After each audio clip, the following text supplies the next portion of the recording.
I'm Jesse. I'm an addict. The program does say Fuzz Box, but it's Fuzz Box. When I first got the call that informing me that I was speaking here, I was like, I heard the topic, and I think I asked him maybe like 3 times to repeat it, because like I don't know if I've ever heard it called a Fuzz Box. You know, it's not 1980 anymore, I guess. So yeah, my topic is the Fuzz Box versus the God Box. You know, I don't have, you know, I've been clean just under 2 years, and you know, I'd say it's like split. You know, my first, I'd say like 9 or 10 months. This time, I was a complete train wreck. You know, like I was doing the same stuff that I always did. Like coming into meetings, not to really hear the message. You know, not saying that I didn't hear a message, but like my primary purpose was you know, pussy. And like I can't, you know, this topic I'm not going to keep appropriate. I don't think that's really possible. So, you know, that's my experience, and like it's a blessing because it happened the way it did. And like, you know, when I see myself and others coming into the rooms now, I don't get mad. You know what I mean? Like I don't judge them. I pray for them and hope that you know, they turn it around. But I feel like I brought a lot of like drama, you know, when I first came around, and this was my pattern for a few years. You know, I'd come in, you know, after jail or rehab or whatever, and I'd come in to the rooms and like I thought I could work my own program. I've had probably, you know, 7 sponsors over the last 4 years because I thought the sponsor was the problem. It wasn't me. Which is not the case. I've realized that. You know, and you know, for me, like, you know, I'm going to tell a few stories that stick out to me. A lot of it's even clean, man. It's a blur because I was just running through women like it was, you know, like it was nothing. I was hurt. I hated myself. You know, I'm not saying that I completely love myself yet, but I'm getting there through like step work and being honest. But I don't know, like this one chick from Planet Fitness, she was a little bigger than you know, that I would like to admit.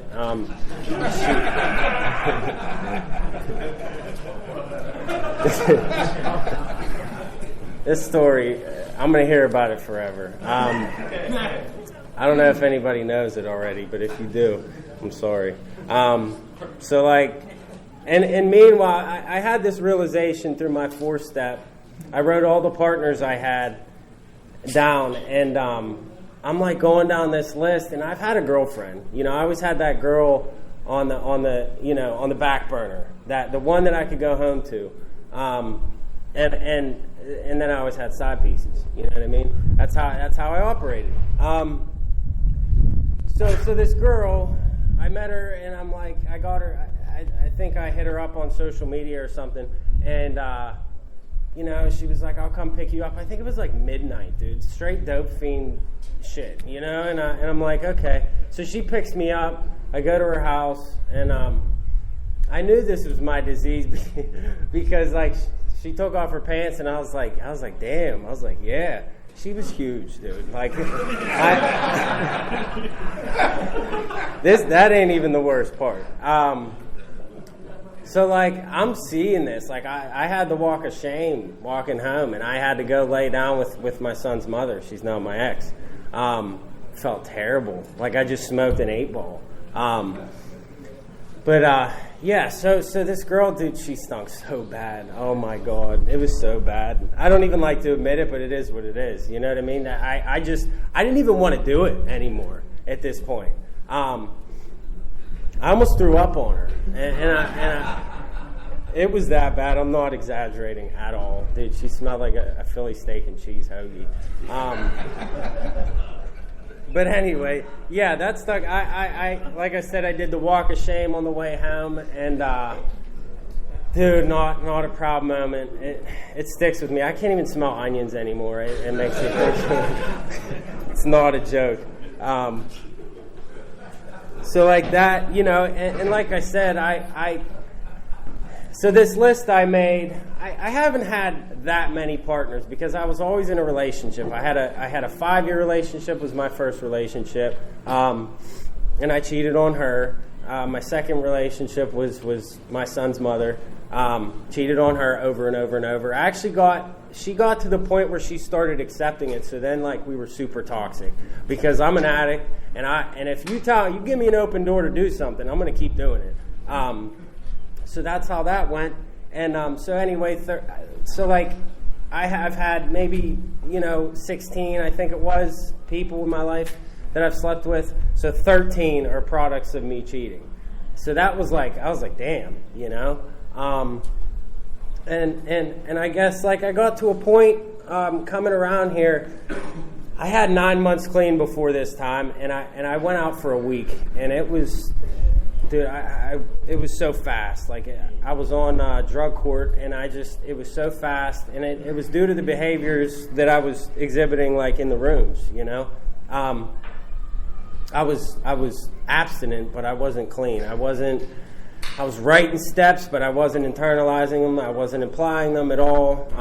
I was worried about the next girl, constantly obsessed in meetings, and rarely focused on the message. So I relapsed. I used again. I don't really consider it a relapse because I wasn't really invested in the program at all. But I came back and I kept doing the same thing, for about 9 months. Dragging my child's mother through hell, and she stuck along for the ride like she did, the years prior, using and stuff. So like I got to this point, with like 9 or 10 months clean, that like it was this fork in the road. I was like, okay, I'm gonna either use or I'm gonna like do something different. And I remember I was in the third step. I was right on the third step, and I was at the Jeanette meeting. I think it was Monday night. And I'm so frustrated because I haven't like turned anything over. I maybe believe in another way, but I wasn't applying anything, dude. Nothing. Like the powerlessness was like just drugs. Yeah, I understand that, but I couldn't transfer it into the other manifestations of my addiction. So I had that realization in the third step. It's like 10 months clean, and that's where it started to turn for me. I'm in another relationship now, and I guess this is starting to transition into like my God box.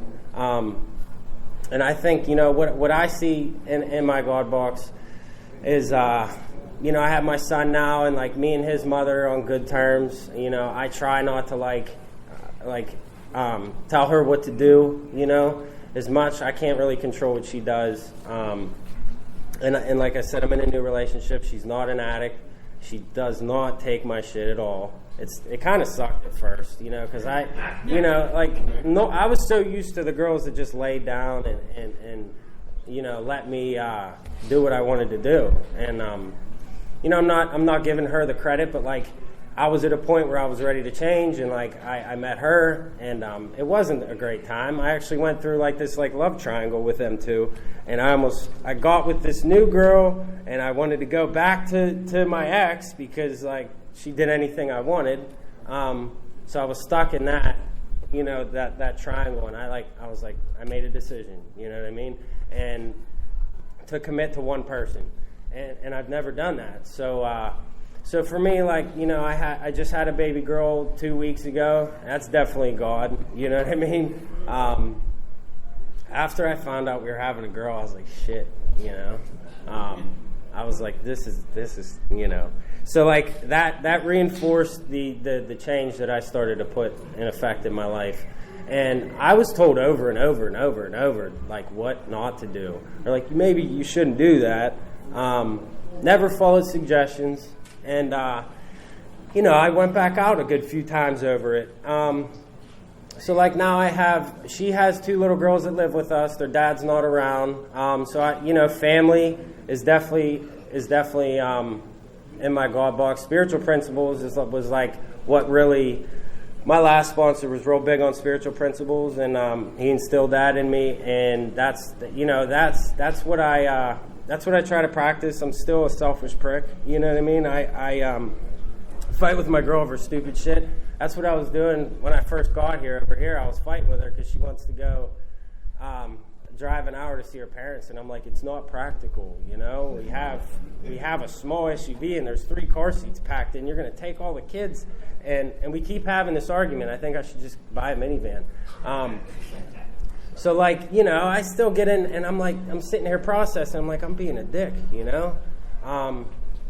But, like, you know, it's crazy how much shit's changed. I sit and I see how different life is, but, like, I also realize that I can go back to that person today if I wanted to.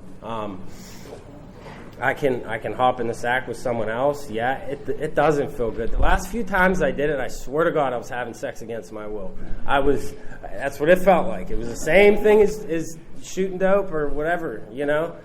For me, it was bad, you know. I didn't even want to do it. I was ashamed. Couldn't get it up sometimes because I was so guilty. You know, that's what it was. And so there were signs given to me, like, along this path, telling me that it's probably time to grow up and stop being a little boy.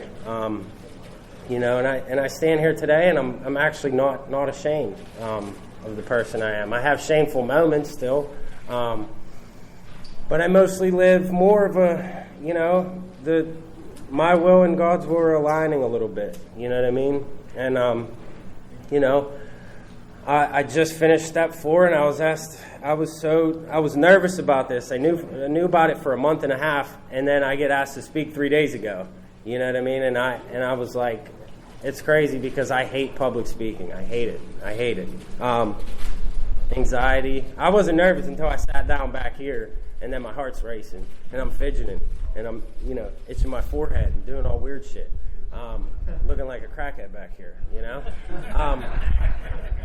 So I don't know, man. That's my experience. You know, I've been here for a short time, and I hope to continue. And I know if I stay in the process and actually listen to people ahead of me, or, you know, the newcomer, I learn a lot from someone coming into the rooms.